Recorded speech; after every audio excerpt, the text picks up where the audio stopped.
We commenced the fourth in a series of lectures in communication regarding the millennium. The first three built up to one level of identification of communication and obviously some levels of frustration in my voice as things have marched to the tune that was declared within the millennium.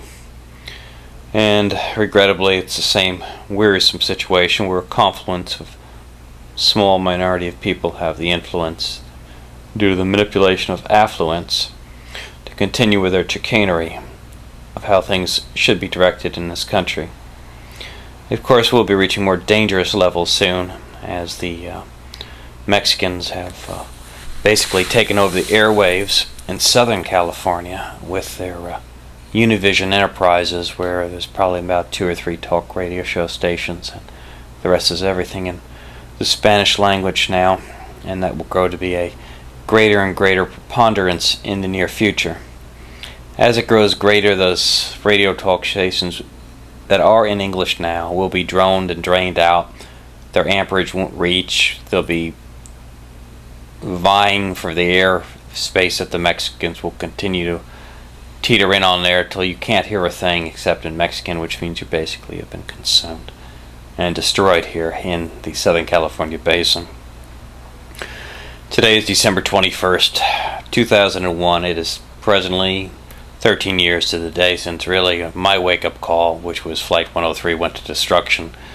My destruction financially has been beyond comprehension, and what I've had to absorb since that time has been, I knew I should have moved out on the United States at that time and approached various and sundry people of sophistication and intellectual capabilities which had no interest whatsoever in moving with me, and because of that I went into a shell, somewhat like a turtle, and folded up my tent as the economic conditions were deteriorating dramatically in the California market, especially in the real estate market. And so it was one continuous debunk job after another that was absorbed by me in relation to people that were supposed to go ahead with something or another of some matter of some detail. They didn't do it real estate wise. I basically should have gone through this complete monster from 1989 through 1995, probably never making less than 6 figures income, which I had done in the mid to late 1980s. Each year I was making over 100,000 something a year. So people wouldn't live to their word then, and now this situation has grown much, much worse, as recent correspondence in the LA Times has indicated that they have 1,000 languages and 1,000 different ethnic groupings, and everyone must be treated with proper aplomb. It's like, you're just having to agree to a takeover and don't say anything, just sit back and enjoy yourself being obliterated from what your beliefs and values and intellectual interests were. It's fine that you had initially a slave labor market out here.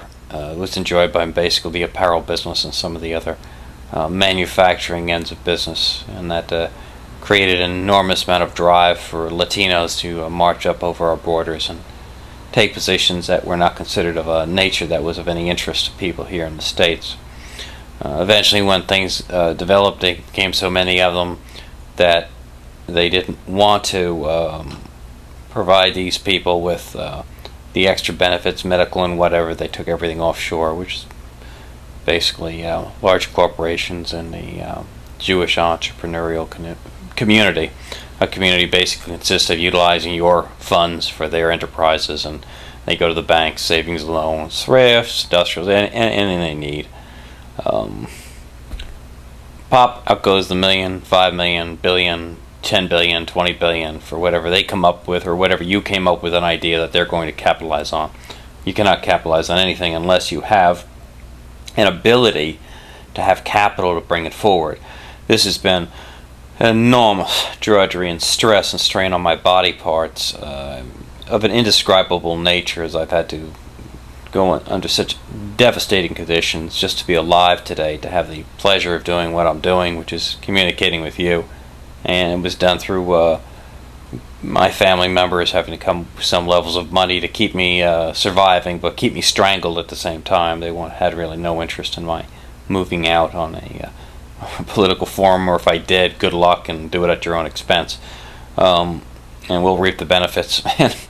And of course, this lady friend of mine here, Rita Durker, who had a faith in me with really nothing in the way of capital, just basically credit cards, has kept the situation going for 9 months, and it will be up to that date on the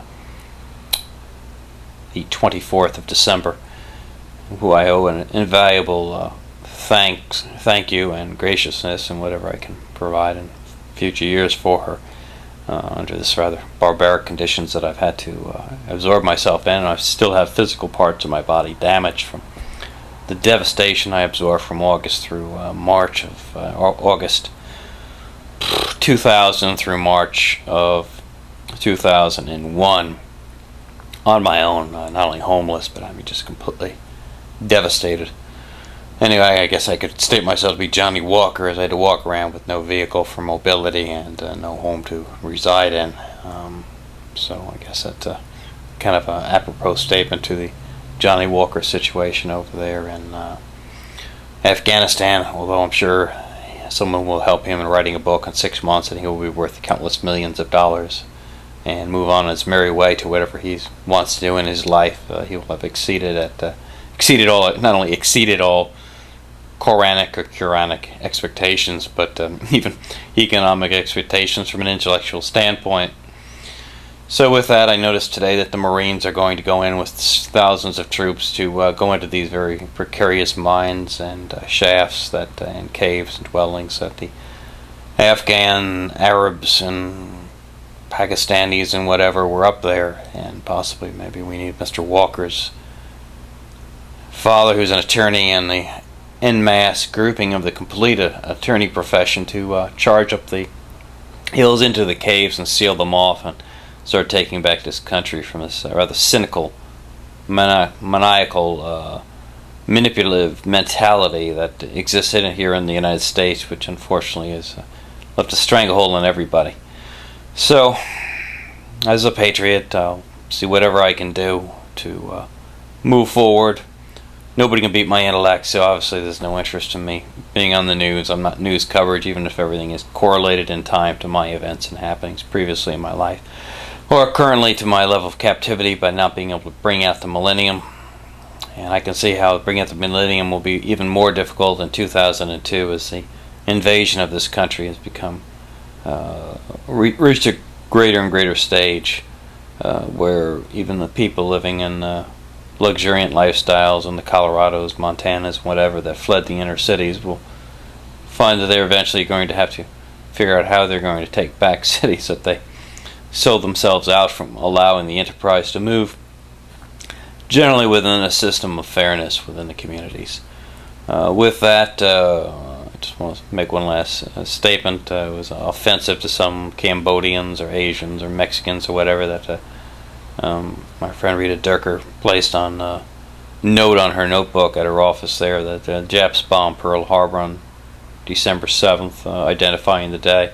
And this was critiqued and brought to upper management as being an improper terminology of the Japanese people. Well, I think if you read back on history, improper things are a way things are. So if they're improper to you, that we saw basically the white race mutilated at Pearl Harbor, so be it.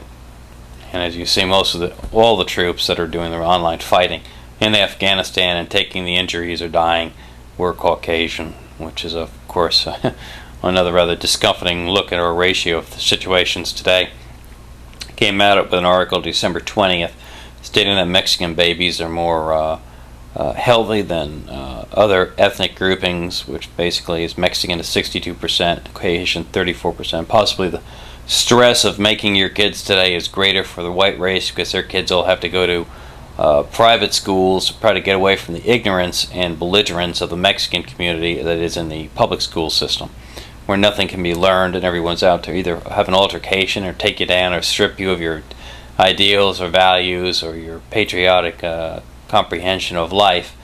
So everyone knows that every time they have a white baby, you better make sure you kill yourself to be able to pay for that one way or the other. And I guess whatever way you can invent, you're going to invent to try to succeed at seeing that they have ability to communicate somewhat within skills which I have myself, and interpret life and advance things in somewhat of a successful fashion. Of course, it's very foreboding that in 62% of the babies born in Los Angeles and respectively 40% of the babies born in Orange County were Latino or Mexican at a 1998 survey, which means 4 years later they have to be bordering somewhere in the 70 percentile and 60-some percentile, which means there's just a complete drowning of what was the fabric of America, and taking you into what is coded in the code, which you will understand in time as I present it, the Alamo. You are in one again, coming up in 2002. Thank you.